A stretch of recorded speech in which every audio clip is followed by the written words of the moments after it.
I want that blue cheese. They praying for my downfall, could fool me.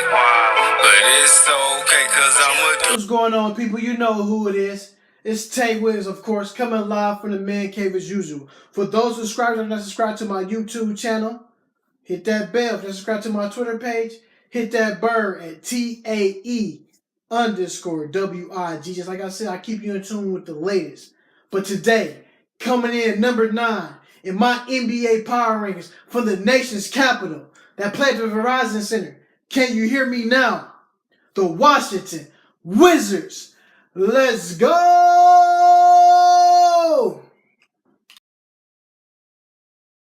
You send fans home, Kevin. This is how you close an arena down if you're the opposing team. You take it down the lane late in the game, you dunk on everybody, and you look at the crowd and said, I hope you enjoyed my time at this arena. They go for him, but the Wizards intercept it. Great defense. Wall again for Morris with a slam! Has been terrific. And since there are 2 Morrises in the building. Here comes Carmelo into Porter for the lead. Rebound by Wall, took it away from Rose. Goodness. Got by Jennings and takes it home. What a play by Wall. 13. Wall, nice move, great play. I like that. I like that. Tonight, Wall, Beal, Gortat, who hasn't missed. Wall drives for the slam, and he's fouled on the play. The starters have gotten things off. We talked about Wall with a finish with a left hand, and tells the crowd to quiet down. It's a three. It's a Hawks barrage in this opening quarter. Oh, good John Wall with some nasty stuff. What's going on, people? You know who it is. It's Tay Wiz, of course, coming live for the Man Cave. For those subscribers that are not subscribed to my YouTube channel, hit that bell. If you're not subscribed to my Twitter page, hit that bird at TAE_WIGGS.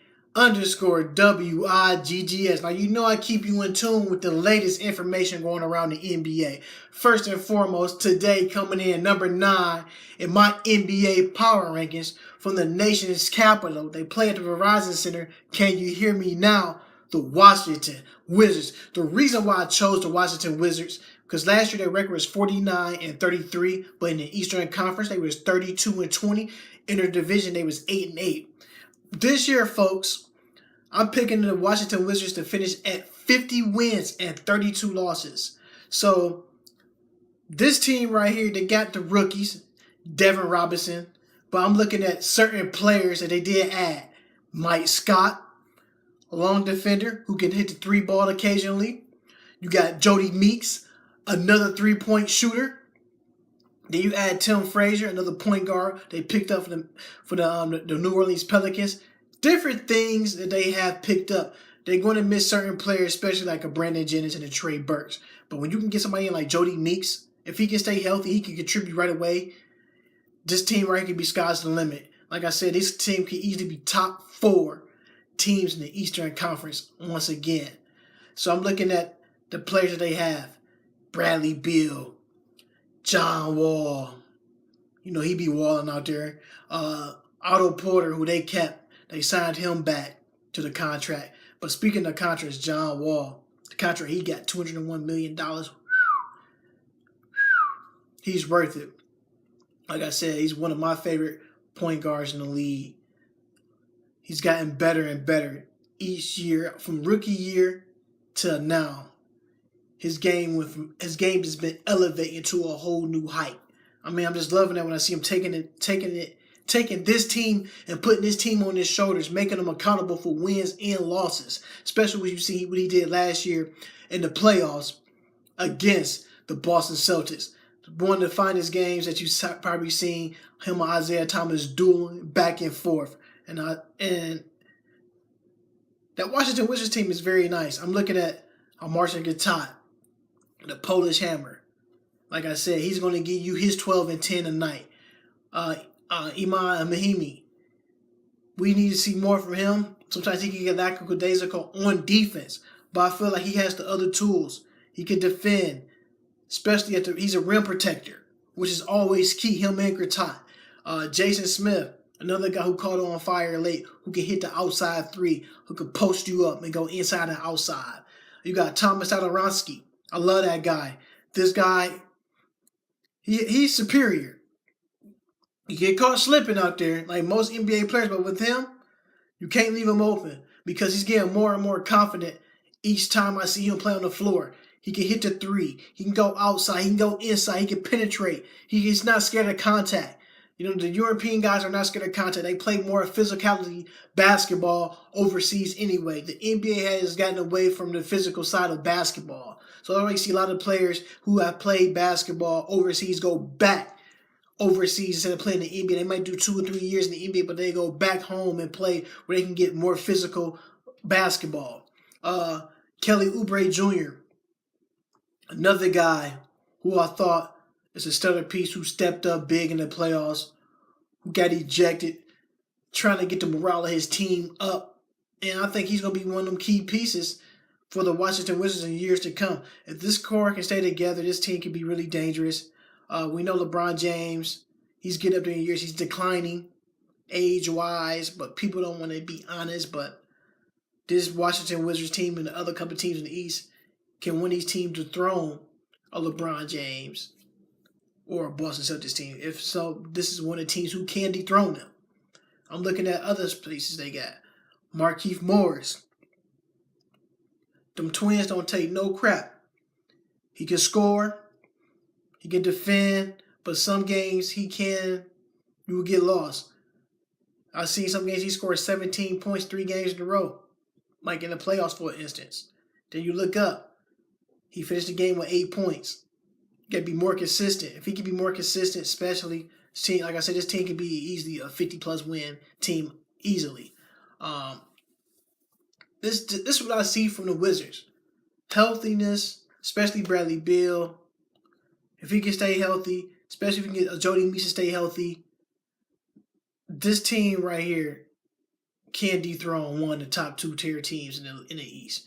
So be careful what certain teams wish for. This Washington Wizards team is deadly, especially John Wall. I just love how he put the team on his back, led the team in scoring and assists and steals. I mean, he's that fast in the blink of an eye. He could break teams down on defense. He's a scorer. The one thing John Wall has really improved on, he's really improved on shooting the 3-ball, which is key, and definitely the 15-footer. I remember when he first came in the league, his first couple of years, John Wall couldn't shoot a lick. You could tell hard work pays off. And by that being no days off, he's in the gym putting up shots. And it showed this past year in the NBA playoffs. And you like that, especially from a leader like that, a vocal leader who knows when they lose, he put the team on his shoulders. Now I'm going to go to Bradley Beal on this one. Bradley Beal, I see him in the playoffs where he's looking like, okay, John Wall, get off. I got to get off. And he has some terrible shooting nights. And the one thing, I'm not going to bash Bradley Beal. I don't do that. They compare him to Ray Allen. That's someone's opinion. Do I think he had Ray Allen as game? No. They are different players. You know, he's a different ball player. If he could just, sometimes he get a little trigger happy behind that 3-point line that we see in the playoffs and during the regular season. Which meaning he take more threes than he take twos.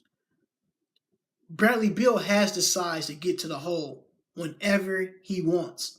Now he can settle down off that 3-point line and just move in about 3-4 feet and start hitting the twos first. And the 3 balls will follow. One thing I would say as the comparison from him to Ray Allen. We would know what Ray Allen do. That young Milwaukee Bucks Ray Allen, and as you're trying to compare him to, when Ray Allen knew he couldn't hit threes, he would fake shot the 3-pointer. Act like gonna come in for a layup, but he would dunk on you. And I haven't seen none of that yet from Bradley Beal. He lies on the 3-point ball too much. I just feel like if he just settled down, move a couple of steps in, and take a 15 to 17 foot shot jumper, this team right here would destroy a lot of teams on any given night. But when you got Bradley Beal just sitting and coasting behind that 3-point line, being 5 for 14 or 5 for 15, you're not going to win games because the one saying, if you live by the 3, you die by the 3. And a couple of occasions, he's had died by the 3, and other players on the other teammates and players had to pick that player up and will them to victory. This is things that Otto Porter was another huge signing as well. You get him back, two-way player who came in his own last year, which I thought was stellar and fantastic. Hitting big shots, playing defense. He had a game in the playoffs against the Boston Celtics. He took his game to a whole new level, which earned him a max contract. We know he got offered that contract first from the Kings. And the Wizards said, we don't know if we're going to match it. And the Wizards did what? They matched that contract because they have a nice nucleus going around with the Bradley Beals, the John Wall. Then you got Kelly Oubre who can come off the bench and do the same thing. Sky's the limit. Like I said, Marcin Gasol is going to be the anchor in the middle. So this is what I see. This team has a better bench what they had before. Yes, they lost Brandon Jennings and Trey Burks. But when you pick up a Mike Scott, another long defender, and you got Jody Meeks, which is great. You got Tim Frazier, who's starting to come into his own as well. Then you got Daniel Otufe. These are things that you will see. These guys wants to win. And like John Wall said, he's here for the long run. He's not going to stop until he have one of them banners hanging up in the Raptor. You see him right there, John Wall, dunking, hanging on the rim. He's going to bring that every night, folks. And the nation's capital got something to be proud of. Like as of right now, y'all know who I am. I'm Tay Williams reporting live for the Man Cave. If you're not subscribed to my Twitter, hit that bird. If you're not subscribed to my YouTube channel, hit that bell at TAE_WIGGS. Until next time, folks. Peace.